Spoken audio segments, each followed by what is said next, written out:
paz do Senhor Jesus, que Deus abençoe a sua vida. Irmãos, hoje eu quero começar uma série de 3 pregações intituladas Verdades Essenciais da Fé Cristã. A fé cristã está sustentada por 3 colunas, né? 3 crenças básicas da fé cristã. A primeira é a crença de que a Bíblia foi inspirada por Deus e a Bíblia é a palavra de Deus. A segunda, irmãos, é a fé de que Jesus Cristo é o próprio Deus que se fez carne e habitou entre nós. E a terceira é de que a nossa salvação é pela graça de Deus, pela bondade de Deus e não pela nossa. Quero abordar esses 3 temas porque eles são essenciais à fé cristã. O nosso primeiro tema vai ser então a inspiração da Bíblia. Por que nós cristãos cremos que a Bíblia é a palavra de Deus? Será que é ingenuidade você acreditar que a Bíblia foi inspirada por Deus? Quais são as provas que nós temos de que a Bíblia é um livro verdadeiro? Então hoje eu vou apresentar para você as provas, né? Vamos abrir a nossa Bíblia na segunda epístola de Pedro, lá no finalzinho da Bíblia. 2 Pedro, capítulo 2, 2 Pedro, perdão, capítulo 1, versículo 16. 2 Pedro 1, 16. Vamos ler até o 21. Segunda epístola do apóstolo Pedro, capítulo 1, do 16 até o 21. Diz assim: porque não seguimos fábulas engenhosas quando vos fizemos conhecer o poder e a vinda de nosso Senhor Jesus Cristo, pois fomos testemunhas oculares da sua majestade. Porque ele recebeu honra e glória de Deus Pai, quando pela glória majestosa a seguinte voz lhe foi dirigida: este é o meu Filho amado, de quem me agrado. E nós mesmos ouvimos essa voz, dirigida do céu, quando estávamos com ele no Monte Santo. Assim temos ainda mais firme a palavra profética, e fazeis bem em estar atentos a ela, como a uma candeia que ilumina um lugar escuro, até que o dia amanheça e a estrela da alva surja em vosso coração. Sabei antes de tudo que nenhuma profecia das Escrituras é de interpretação particular, pois a profecia nunca foi proferida por vontade humana, mas antes falaram da parte de Deus. Mas homens falaram da parte de Deus, conduzidos pelo Espírito Santo. Glória a Deus. Irmãos, nós vemos aqui o apóstolo Pedro dizendo, olha, aquilo que foi narrado nos evangelhos, aquilo que nós falamos de Jesus, não é fábula, ou seja, não é uma história inventada, né? Nós vimos, eu fui testemunha ocular, eu não estou falando daquilo que eu ouvi dizer, eu estou falando daquilo que eu presenciei. E ele viu uma voz do céu dizendo a respeito de Jesus: este é o meu Filho amado, em quem eu tenho prazer. E ele também testemunha que nenhuma parte das Escrituras foi, na verdade, produzida pela vontade humana, mas antes homens falaram da parte de Deus. Esse é o testemunho que o apóstolo Pedro dá da Bíblia que nós temos hoje. A primeira evidência que nós temos de que a Bíblia é inspirada por Deus é o fato dela reivindicar essa inspiração. Talvez você diga, mas só isso basta? Não, só isso não basta. Mas se um livro não fala que é inspirado por Deus, é lógico que nós nem vamos levar em consideração e nem analisar se ele é inspirado ou não.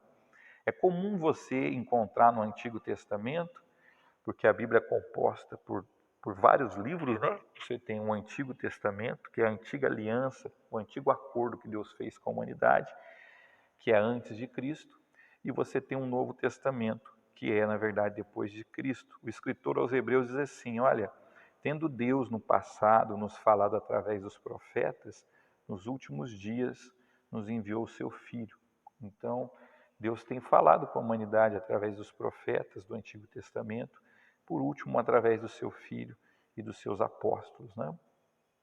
Então, você vai encontrar no Antigo Testamento termos semelhantes a esse. Veio a minha palavra do Senhor, o Senhor me visitou, o Senhor me mandou falar isso. Então, os profetas são porta-vozes de Deus, né? Eles reivindicam falar a palavra de Deus. Também no Novo Testamento, os escritores do Novo Testamento reivindicam aos seus escritos inspiração divina. E um dos textos que eu li aqui, que foi 2 Pedro, mostra isso, né? Pedro reivindicando que a Bíblia, né, os evangelhos, a narrativa a respeito de Jesus Cristo foi inspirada por Deus e é baseada em fatos que ele viu, que ele presenciou, não são histórias inventadas, né? Eu acho muito interessante que, lendo os evangelhos, irmãos, eu percebo que os próprios discípulos duvidavam de muita coisa e, no fim, o Senhor Jesus venceu o ceticismo deles, a dúvida deles, né? Por exemplo, Jesus falou que ressuscitaria. Nenhum deles ficou esperando Jesus ressuscitar, mas depois eles viram Jesus ressuscitado, o corpo de Jesus, tocaram nas feridas, então ficaram convencidos de que era verdade mesmo que Jesus havia ressuscitado, né? Existem evidências externas, né, à Bíblia também, que nos mostram que a Bíblia é um livro verdadeiro. Irmãos, você sabia que a Bíblia é o livro antigo que mais tem manuscritos? Sim, manuscrito, porque antes os livros eram copiados à mão, né? Então a Bíblia, ela tem uma série de manuscritos. Esses manuscritos nos permitem verificar que ela não foi alterada ao longo do tempo. Por exemplo, no ano de 1948 foi achado, perto do Mar Morto, quase que o Antigo Testamento inteiro. E esses manuscritos eram 1000 anos mais antigos do que os manuscritos que se tinham. Então você pôde perceber, se tivesse sido alterada, seria percebido que houve uma alteração, né? Então você tem manuscritos de várias datas que podem ser comparados, você tem abundância de manuscritos. Talvez você me pergunte, mas pastor, será que na hora de copiar eles não erravam alguma letrinha? Sim, às vezes até erravam, né?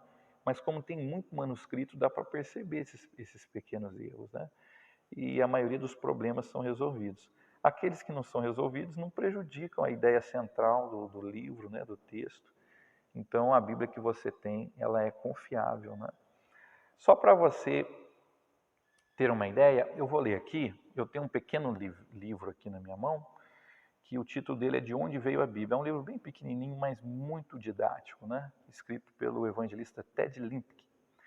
E o prefácio dele é feito por Oswaldo Paião Júnior. E veja o que ele diz aqui a respeito dos manuscritos do Novo Testamento. Quando examinamos a autoridade das escrituras do Novo Testamento, por exemplo, a abundância de material é surpreendente em contraste com qualquer outro livro do passado. Atualmente existem mais de 20.000 cópias dos manuscritos do Novo Testamento em todo o mundo, com absoluta fidelidade e conteúdo entre eles. A Ilíada é considerada a obra que vem em segundo lugar em termos de maior número de evidências manuscríticas, após a Bíblia, com somente 643 manuscritos. Olha para você ver, Novo Testamento, 20.000 manuscritos. A Ilíada, que é um livro grego, né, tem 643 manuscritos. Então, a Ilíada está em segundo lugar, né, em número de manuscritos. Então a Bíblia é um livro bem documentado. Um tempo atrás eu ouvi dizer que um grupo de judeus, eles tiraram fotos dos manuscritos do Mar Morto e colocaram na internet. Só que está em hebraico, né? O Antigo Testamento foi escrito em hebraico, o Novo em grego. Eu não sei hebraico, se eu soubesse poderia até ir lá, entrar e ler no original, né? Então a Bíblia é um livro muito bem documentado. O que a história tem a dizer da Bíblia? Irmãos, a história, ela não desmente a Bíblia, né? Então, os imperadores que a Bíblia cita, muitos são identificados. O contexto histórico do Novo Testamento, dominação romana, ele é real. Uma vez eu estava lendo um livro de um jornalista americano e ele falava das evidências em favor da Bíblia. E uma coisa que ficou muito gravado na minha memória, ele apresentava muita coisa, mas o que ficou gravado na minha memória é que eles acharam um homem que foi crucificado, né? E ficaram impressionados, porque a maneira que o corpo foi encontrado, a marca, né, dos cravos, tudo comprova e bate com a descrição bíblica da crucificação, né? Então, há um tempo atrás também foi divulgado num canal de televisão que acharam muita coisa do rei Ezequias. Tem alguns personagens que ainda não acharam, mas isso não significa que eles não existiram, né? Há pouco tempo atrás diziam que Davi não existiu, aí acharam algumas provas e começaram a falar, não, Davi realmente existiu, né? Então, a arqueologia, ela tem algumas partes de um quebra-cabeça, né? Eles destruíam uma cidade e construíam outra em cima. Então, a arqueologia também não desmente a Bíblia. Uma vez eu vi, né, um historiador falando da narrativa do nascimento de Jesus, e ele falava que João Batista foi citado por Joséfo Flávio, que é um historiador e tal, e ele falava dos personagens, de Herodes. Aí ele disse que a matança promovida por Herodes, né, das crianças, não está registrada em nenhum lugar da história, portanto não existiu. Olha, irmão, logicamente você não pode concluir que esse detalhe que a Bíblia narra não aconteceu só porque não está registrado em nenhum outro livro histórico, né? E esse fato foi registrado só pela Bíblia, né? Então, a história nos dá comprovação, a arqueologia nos dá muitas comprovações a respeito da veracidade dos relatos bíblicos. A geografia, né? Os lugares que a Bíblia cita, a maioria estão aí, são localizados. É lógico que alguns muito antigos ainda não se tem certeza de onde era, né? Mas a Bíblia tem também uma comprovação geográfica. Amém?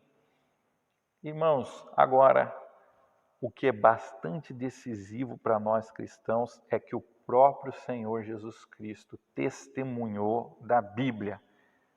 Mas que Bíblia que ele testemunhou, Samuel? O Novo Testamento foi escrito depois dele? Sim, ele testemunhou do Antigo Testamento.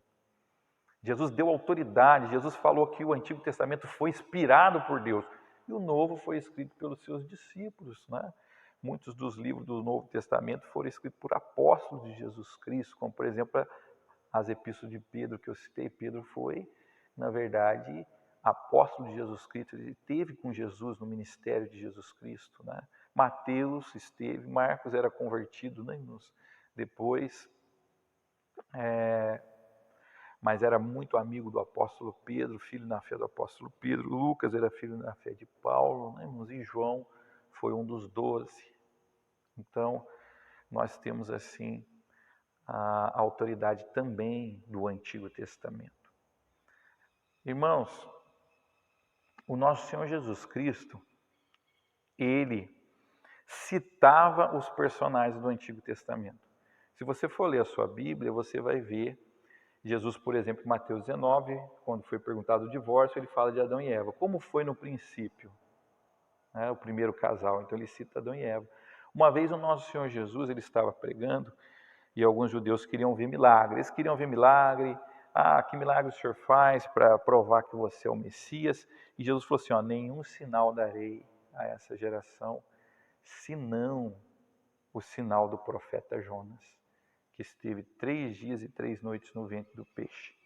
Então, irmão, Jesus citou Jonas, Jesus falava constantemente dos profetas. Por exemplo, no seu sermão profético, o nosso Senhor Jesus, ele falou do profeta Daniel, irmão. Você já leu lá, Mateus 24, né? Quando ele vai falar dos acontecimentos, do anticristo, ele fala a abominável desolação do qual falou o profeta Daniel. Então Jesus citava. Jesus uma vez disse que as escrituras não podem falhar, e tem às vezes trechos da Bíblia que Jesus cita praticamente todo o Antigo Testamento. Eu vou mostrar um para vocês. Abra sua Bíblia comigo em Mateus 23, do 34 ao 35. Mateus 23, do 34 ao 35. Mateus 23, diz assim: portanto, eu vos envio profetas, sábios e mestres. Matareis e crucificareis alguns deles. A outros açoitareis nas vossas sinagogas. E os perseguireis de cidade em cidade, para que sobre vós recaia todo o sangue justo derramado sobre a terra, desde o sangue do justo Abel até o sangue de Zacarias, filho de Baraquias, que mataste entre o santuário e o altar. Irmãos, veja que interessante. Jesus cita a morte de Abel e a morte, né, irmãos, de uma pessoa, que é o Zacarias, que está em Crônicas. Você sabia, irmãos, que o Antigo Testamento hebraico, ele tem os mesmos livros que a Bíblia evangélica tem, só que estão em ordens diferentes. Então, Jesus citou o primeiro livro na ordem hebraica, que é Gênesis, coincide com o nosso, e o último, que é Crônicas. Era como se Jesus falasse para nós de Mateus a Malaquias, né? Só que o nosso Malaquias é o último, e no dele é crônica. Você veja que Jesus aqui citou todo o Antigo Testamento. Irmão, Jesus falou assim, é importante que no meu ministério, na minha vida, se cumpra tudo que foi dito pelos profetas, nos salmos e na lei. Então ele citou as principais divisões da Bíblia. Lei, né? Não são os 5 primeiros.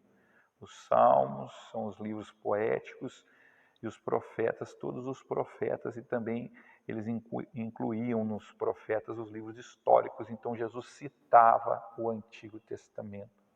É muito interessante, irmãos, na parábola do rico e do Lázaro, que a Bíblia, o nosso Senhor Jesus conta essa parábola de um homem rico que morreu e de um homem pobre que morreu.